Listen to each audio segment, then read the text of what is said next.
नमस्कार मित्रांनो, या व्हिडिओमध्ये सांगितलेले राशी भविष्य हे वैदिक ज्योतिषातील पारंपरिक समजुतींवर आधारित आहे.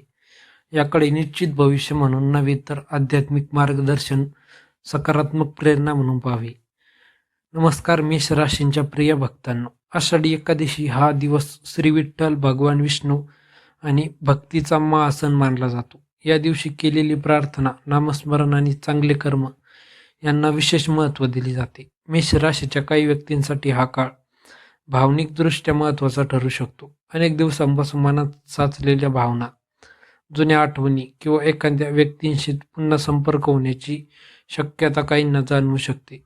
आजचा हा व्हिडिओ शेवटपर्यंत नक्की पहा, कारण शेवटी आपण विठ्ठलाला प्रसन्न करणारा एक सोपा उपायही जाणून घेणार आहोत. ग्रहस्थितीचा प्रभाव. मेष राशीच्या स्वामी मंगळ आहे. मंगळ धैर्य, कृती आणि आत्मविश्वास देतो. आषाढी एकादशीच्या पवित्र ऊर्जेमुळे तुमच्या जीवनात काही सकारात्मक बदल घडविण्याची प्रेरणा मिळू शकते. गेल्या काही महिन्यांत अनेक मेष राशीच्या लोकांनी मानसिक त्रास, आर्थिक अडचणी किंवा नातेसंबंधातील गैरसमज अनुभवले असतील. आता परिस्थिती हळूहळू सुधारण्याची संधी मिळू शकते. अनोळखी नंबरवरून फोन.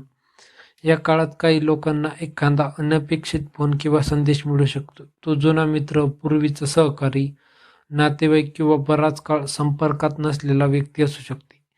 काही वेळा त्या व्यक्तीचे नाव ऐकताच जुन्या आठवणी जाग्या होऊ शकतात. त्यामुळे भावनिक होणे स्वाभाविक आहे. मात्र प्रत्येकासाठी असे घडेलच असे नाही. जर प्रसंग आला तरी शांतपणे संवाद साधा. भूतकाळातील कटुता विसरून योग्य निर्णय घ्या.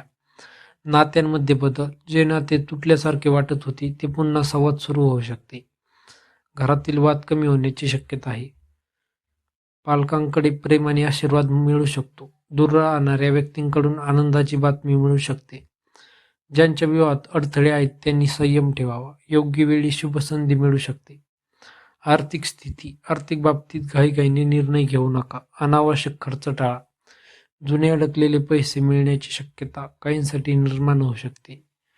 नवीन कामाच्या संधी मिळाल्यास सर्व अटी समजून घ्या.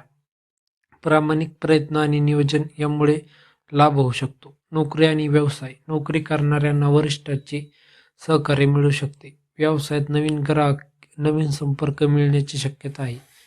ज्यांची मुलाखत किंवा महत्त्वाची भेट आहे त्यांनी आत्मविश्वास ठेवावा. विद्यार्थ्यांसाठी. अभ्यासात लक्ष केंद्रित करा. मोबाईलचा अनावश्यक वापर कमी करा. स्पर्धा परीक्षाची तयारी करणाऱ्यांनी सातत्य ठेवावे.